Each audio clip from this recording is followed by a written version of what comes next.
তিলোত্তমার পূর্ণ বিচার চাই।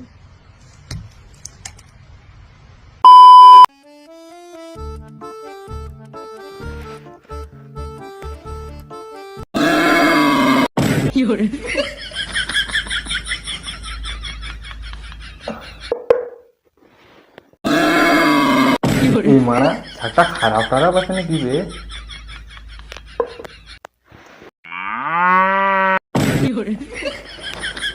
এই তো আমার দ্বারা ভালো বাজবে না, কিন্তু আমাকে তো যাই হোক করে শাকের ভিডিওটা আপলোড করে আমাকে তো সিম্পেথি বাড়া নিতেই হবে। কি করা যায়? আইডিয়া শাকটা আমি বাজাবো। হ্যালো এডিটার,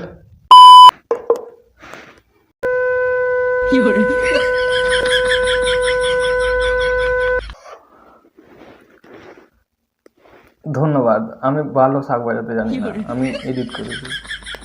মানে সত্যি বলে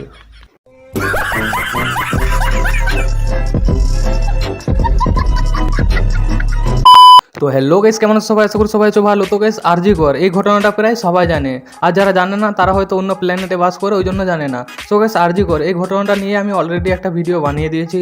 সো গাইস সেই ভিডিওটাই আমি বলেছি কোনটা ঠিক কোনটা বেঠিক, কোনটা ঠিক হয়েছে কোনটা ভুল হয়েছে, কী করা উচিত আর কী করা উচিত নয়, আমি সব বলেছি। সো গাইস এই ভিডিওটাই আমরা দেখবো কিছু সোশ্যাল মিডিয়াতে বড় বড় বিজ্ঞ বিচিরা রাস্তায় নেমে যায় প্রতিবাদ করতে। আজ আমরা তারই ভিডিও দেখবো যে তারা কীভাবে প্রতিবাদ করছে। আর সব থেকে বড় কথা শুনলাম নাকি সোশ্যাল মিডিয়াতে মানে শাক বাজানো হচ্ছে। ভালো, চলো শাক বাজানো আমরাও একটু দেখবো। আমরা তো ভালো শাক বাজাতে জানি না, আমরা একটু শিখবো। জানি না লয়, জানি ব্যাপারটা হচ্ছে বাজাই না সেটা আলাদা ব্যাপার, কিন্তু তাদের থেকে ভালো বাজাবো। বলেন কি? আর গাইস শুনলাম নাকি সোশ্যাল মিডিয়াতে একজন মহান ব্যক্তি এসে কান্নাকাটি করছে কাজল টাজল পরে। সো গাইস আমার তো ভয় লাগছে ইয়ার, ও যে হারে কান্নাকাটি শুরু করেছে আমার তো ভয় লাগছে যে ও চোখের জলে আমার ইউটিউব চ্যানেল ফেসবুক মানে সব কিছু ডুবে না যায়। খ্যার ছাড়ো, আমরা কি আর করবো বলো, যেইটুকু আটকানোর চেষ্টা করবো, বাকি ডুবিয়ে নিয়ে গেলে যাবে, কি আর করা যায়। তো চলো ওদের কান্নাকাটিতে একটু ডুব দেওয়া যাক। তো গাইস আমরা কম বেশি প্রায় সবাই শাক বাজাতে জানি, এমনকি আমি নিজেও শাক বাজাতে জানি। তো গাইস শাক বাজাতে গেলে প্রথমে কি করতে হবে? প্রথমে শাকটাকে নিতে হবে, তারপর এই যে মুখটা দেখতে পাচ্ছ এখানে জোর করে ফু দিতে হবে। আমি বাজিয়ে দেখাই তারপর বলছি, ঠিক আছে? এইভাবে শাক বাজে, এডিট করে নিবার আবার বাজাচ্ছি। তো গাইস এরকম করে শাক বাজাতে হয়, কিন্তু আমাদের ঋতুপর্ণা কাকিমা হলো প্রথম ব্যক্তি যে শাককে ফুকে নয় বেহেনচো চুষে বাজিয়েছে। হ্যাঁ সেটা আলাদা কথা যে ব্যাকগ্রাউন্ড মিউজিক লাগানোর পর তারপরে শাক বেজেছে। मारो हमको जिंदा मत छोड़ो सालो। हम कोई मंदिर का घंटा है कि कोई भी आके बजा जाता है।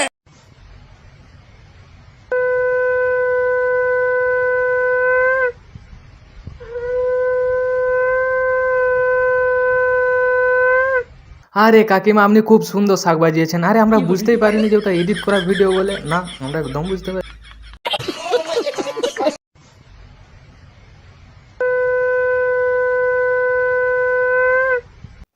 আরে কাকিমা আপনি যদি শাক বাজাতে নাই পারেন তাহলে কি দরকার ছিল বেকার বেকার শাকটি বাজানোর? একটা নর্মাল ভিডিও বানিয়ে পোস্ট করে দিলেই পারতেন।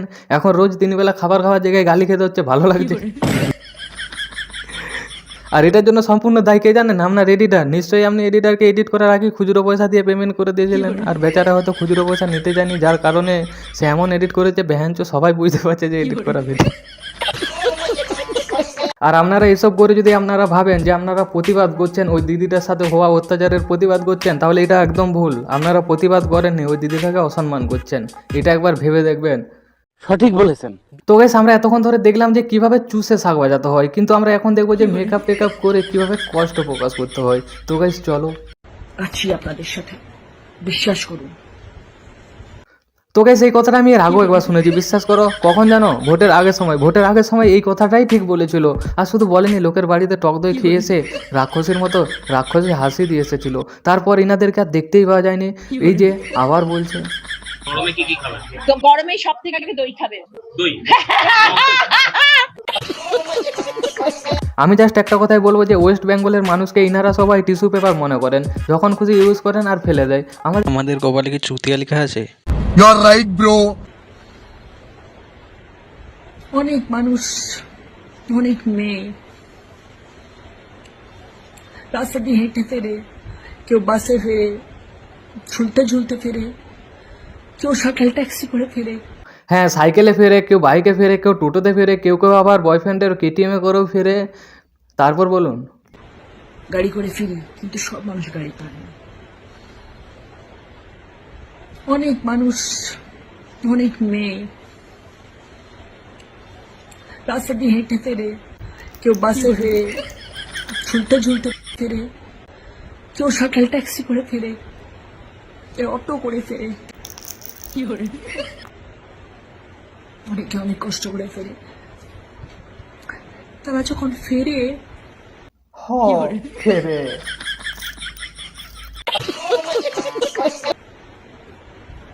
আমার শুধু মনে হচ্ছে,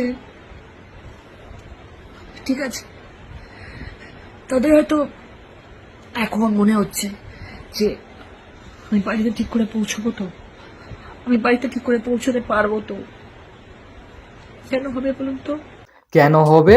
আরে এই প্রশ্নটা তো আমরা আপনাদের কাছে করব, আর আপনারা আমাদের কাছে করছেন।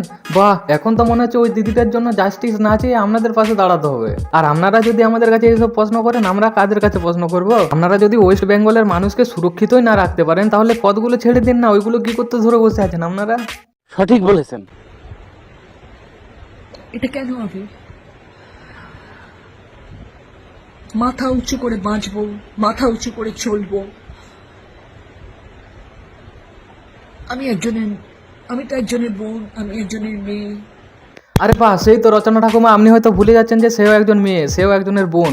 আর সে যদি বেঁচে থাকতো তাহলে সেও একজনের মা হতো। আর মাথা উঁচু করে বেঁচে থাকার স্বপ্ন শুধু আপনার নয়, তারও ছিল। এটা ভুলে যাবেন না আপনি। You are right bro. পুরুষ মানুষ আমাকে দেখে সম্মান করবে, পুরুষ মানুষ আমাকে দেখে আমাকে বাঁচানোর চেষ্টা করবে, আমি বিপদে পড়লে আমার হাত ধরে আমাকে বাড়ি পৌঁছে দেবে। এটা তো পুরুষ মানুষের জাত হওয়া উচিত। পুরুষ মানুষের জাত কি এরকম হবে যে আমাকে ছিঁড়ে খাবে, আমি চিৎকার করবো, আমার কথা শুনবে না? না, একদম না। কিছু আবাল পুরুষের জন্য পুরো পুরুষ জাতটাকে বদনাম করবেন না। আর যদি বদনাম করতেই হয়, তাহলে এই কথাটাও মাথায় রাখবেন যে আপনার বাবাও একজন পুরুষ।